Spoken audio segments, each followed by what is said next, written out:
Behind every narcissist lies a story, not just of arrogance or vanity, but of survival. Because narcissism is not born in beauty, it is born in fracture. It is the story of a child who learned that being real was unsafe, that vulnerability meant annihilation.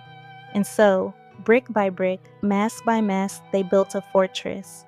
What looks like grandiosity is, in truth, armor. What looks like cruelty is, at its root, despair. Today we unravel the evolution of the narcissist, not as an excuse, not as forgiveness, but as understanding. Because only when we understand the origins of darkness can we protect ourselves from its shadow. Narcissism begins in childhood. Imagine a child born with tenderness, needs, raw emotions, but those needs are met with neglect, criticism, or conditional love. Instead of being nurtured for who they are rewarded only for performance, only for being impressive, obedient, beautiful, or useful. Their authentic self is dismissed or punished. The child quickly learns, my true self is unworthy. To be loved, I must become someone else. This is where the split begins. The real child retreats deep inside, and in its place, a false self emerges. One designed to be admired, one designed to protect. This false self is the seed of narcissism. In neuropsychology, the brain adapts to protect the child from pain. The amygdala, the center of fear and threat, becomes overactive. The prefrontal cortex, responsible for self-regulation, bends itself to suppress vulnerability. The child's nervous system wires itself around one principle: never feel weak, never feel small, never need anyone too much. And so, they begin to overcompensate. They exaggerate strength, intelligence, attractiveness. They create an identity built not on truth but on defense. The mask becomes survival, and once the mask is in place, the world responds to it. Teachers praise their charm, peers admire their confidence, parents reward their achievements. The mask works, and the child learns. The false self wins. The real self must never be seen. As the narcissist grows, adolescence becomes fuel. This is the age of mirrors, where identity is reflected back through peers, popularity, and performance. The narcissistic child discovers the intoxicating power of admiration. Compliments, attention, attraction, they become not just pleasures, but lifelines. Neurochemically, every glance, every like, every validation releases dopamine. The brain begins to crave it like a drug. And like any drug, tolerance builds. What once satisfied now feels insufficient. They need more, bigger, louder, grander. The false self evolves from mask into addiction. By adulthood, the narcissist has perfected the art of performance.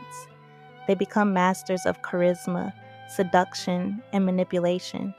To the outside world, they are magnetic, successful, confident, desirable. But inside, their true self, the vulnerable child, remains buried in shame. This is the paradox. The narcissist needs love desperately, but fears it even more. Because to be truly loved would mean exposing the wounded child they swore to hide. So instead, they seek power, admiration, and control, forms of connection that never require true vulnerability. This is why relationships with narcissists are cycles of idealization and devaluation. They love bomb to secure admiration. But once intimacy grows too real, the mask cracks. The vulnerability terrifies them. And so they devalue, withdraw, or destroy the very bond they once chased. Let's go deeper into the brain. Studies suggest that narcissists show reduced gray matter in the anterior insula, the region tied to empathy. Their neural circuits for understanding the feelings of others are underdeveloped, while the regions tied to self-referential thought are overactive. This creates a mind that is hyper-attuned to its own image, yet dulled to the emotional realities of others. But this lack of empathy is not always pure cruelty. It is often a kind of psychological numbness, a shutting down of sensitivity in order to survive a childhood where feeling too deeply would have meant drowning in pain. In this sense, the narcissistic brain is not simply selfish, it is armored. Here is the haunting truth. Beneath the narcissist's mask of superiority lies profound fragility. When criticized, they rage, not because they are strong, but because their self-image is brittle. When ignored, they collapse, not because they don't care, but because they feel invisible without constant fuel.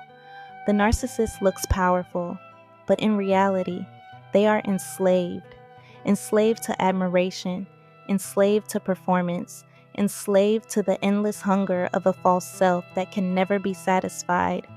The grand facade hides a hollow core. Not all narcissists remain the same. Some evolve into darker forms. The vulnerable narcissist hides behind self-pity, fishing for reassurance. The grandiose narcissist dominates, boasting and demanding attention. The malignant narcissist blends narcissism with sadism, finding pleasure in cruelty. Each is an adaptation, a darker spiral of the same wound, and each becomes more destructive the further they drift from authenticity. It is easy to demonize narcissists, but the deeper tragedy is this: they are cut off not only from others, but from themselves.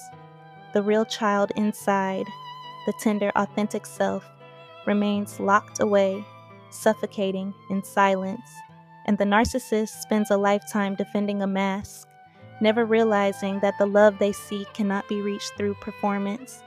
The tragedy is not just the harm they cause others, it is the emptiness they live with daily, the gnawing hunger that no amount of praise can fill. Can the evolution of the narcissist be interrupted? Yes, but rarely without immense effort. It requires dismantling the mask, confronting the shame, and facing the child within. This means enduring the very vulnerability they've spent a lifetime avoiding. It means rewiring the nervous system to tolerate intimacy, empathy, and imperfection. Therapy can help, but it is a brutal process. Because for the narcissist, letting go of the mask feels like death, yet on the other side of that death lies the possibility of true selfhood, of real connection, of a life not lived as a performance, but as a human being. The evolution of the narcissist is not a tale of vanity. It is a tale of survival turned into pathology, of children who built castles to protect themselves, only to become prisoners inside their own walls. And maybe that is the darkest truth of all.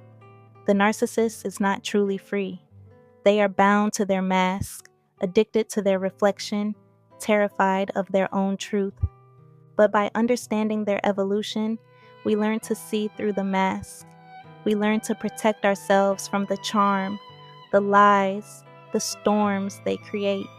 And perhaps we also learn something about ourselves, about the masks we wear, the wounds we hide, the ways we too crave to be seen, admired, adored. Because in the end, narcissism is not just a disorder, it is a mirror, a distorted reflection of the human hunger for love, safety, and worth. Thank you for journeying with me through this exploration. If this spoke to you, sit with it. Reflect on the masks you've encountered and the ones you've worn yourself, because healing in the end is about choosing authenticity over illusion, and that choice can rewrite the story.